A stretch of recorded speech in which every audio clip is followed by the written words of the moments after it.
All right, here we go. Let's leave the concrete bridge behind and keep trying to plug our way here to the west.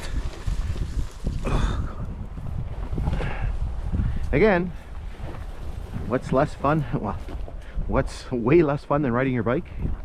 Walking your bike in the bush. Again, you can see here, like, you can see how pristine the grade is compared to other places, right? You can really see all the ballast, and you know, so you know, one nice little part about going through here is you see a much nicer grade, but obviously at a cost.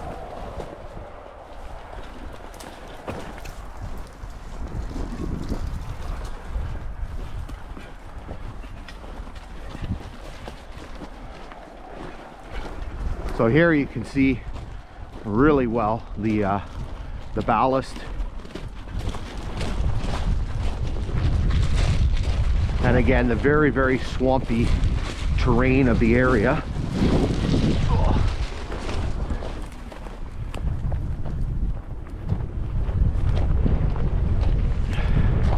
Ooh, that wind's chilly every time we get out here into the open.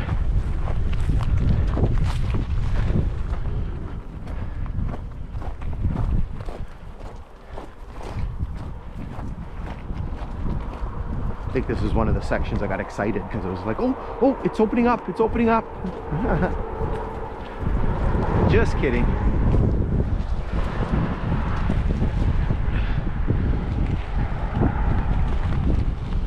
Actually feels weird riding the bike right now.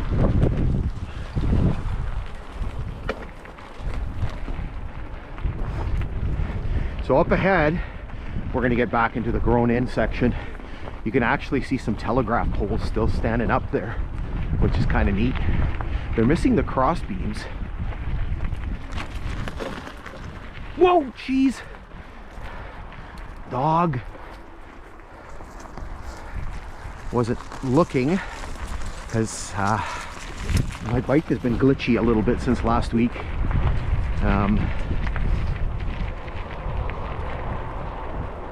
Or a couple weeks ago. Slipping gears sometimes, and I didn't bother bringing it in this week because I said, oh, I just got a couple of hikes this week, in the weekend, and just live with it because I'm not really switching gears very much. And going through all this crap here is obviously not good for it. I gotta hop back off again. Just a little tease. I think it gets bad in here.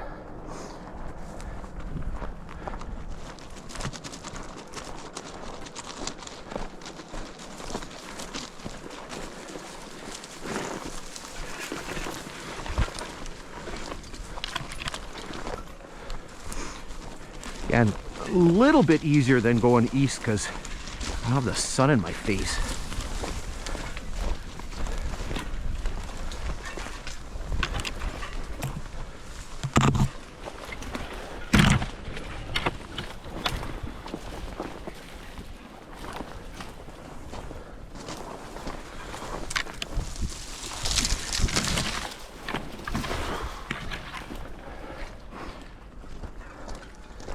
Hold up here for 1 second. All right, on the road again. Oh, what are we doing here? Let's see if we can pop through here.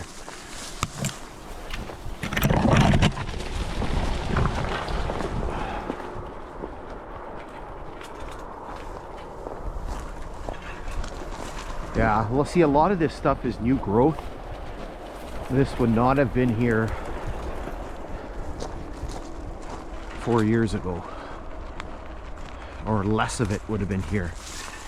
Maybe I would have been able to bike a little bit more.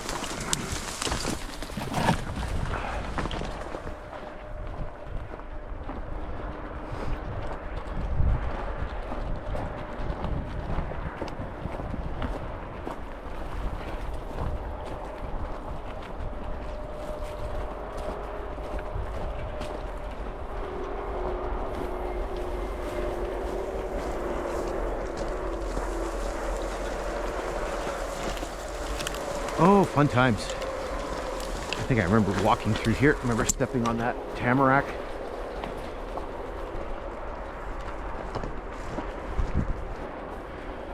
It's easier to put the bike on this side.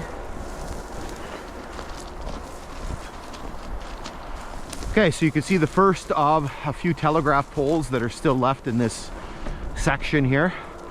Probably, and there's quite a bunch of them past Linko, and I'm guessing these were left because they're basically in the swamp and nobody wanted to go out and get them. But it's interesting that the cross beams, the cross members are gone.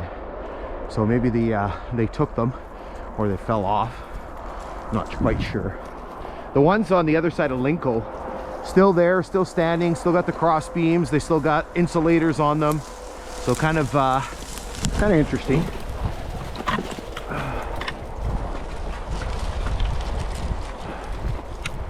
Oh man, jeez.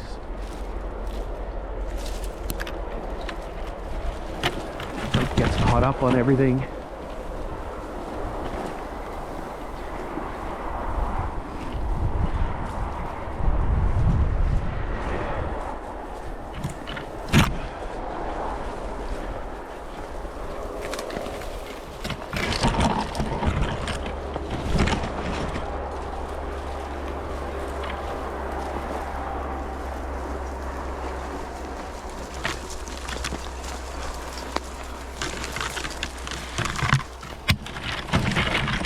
Jesus.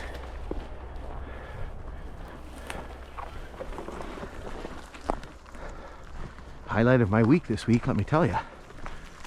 Whee.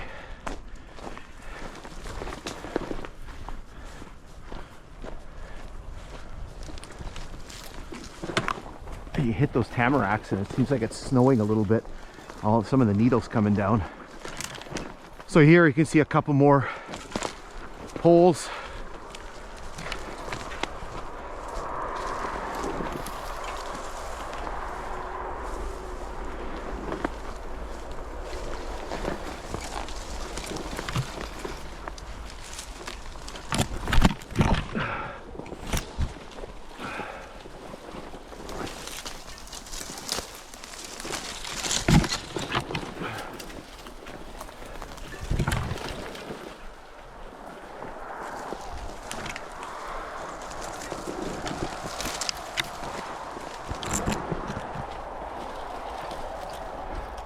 So you can see it here.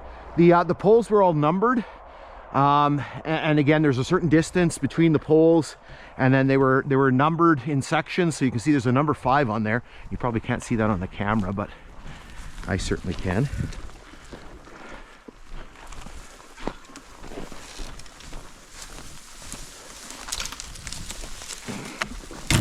Oh, come on.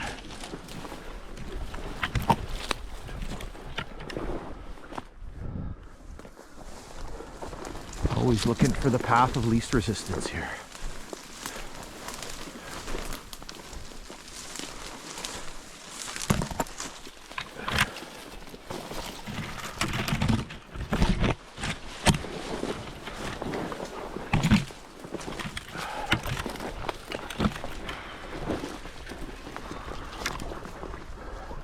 So you can see this pole here, again missing its cross members and the number 6 on it. They look very old and weathered. I don't know the date on these poles, but I know on the other line that I look at, the Kinghorn, a lot of the poles have date nails on them that are like late 50s, 57, 58, 59. Okay, let's hold up here a second. And I can't remember if this is a little section I can bike or not.